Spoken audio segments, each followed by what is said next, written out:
The year is 2342. Humanity, having proven itself a species worthy of the cosmos, takes its place among a consortium of alien races in the Galactic Assembly.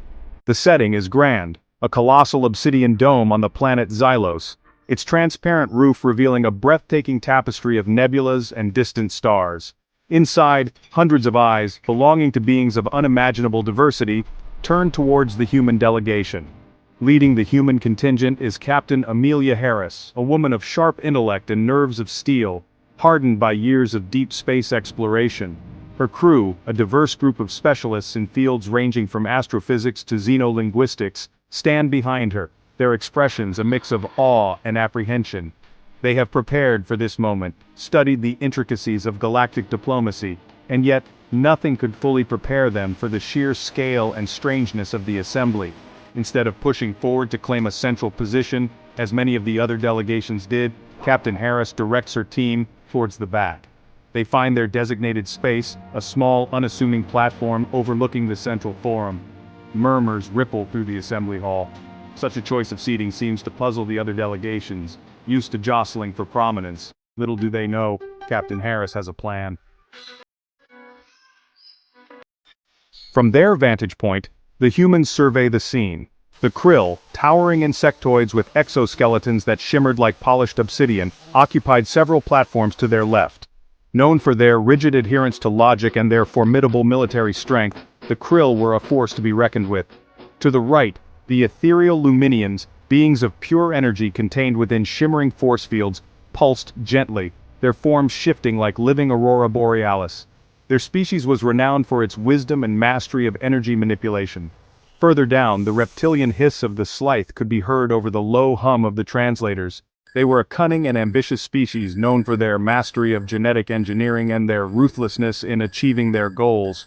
Captain Harris kept her gaze on them, her hand subtly tightening around the datapad she carried.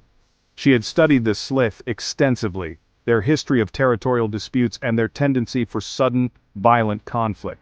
The diversity of the gathered species was astounding, each a testament to the boundless possibilities of life in the cosmos.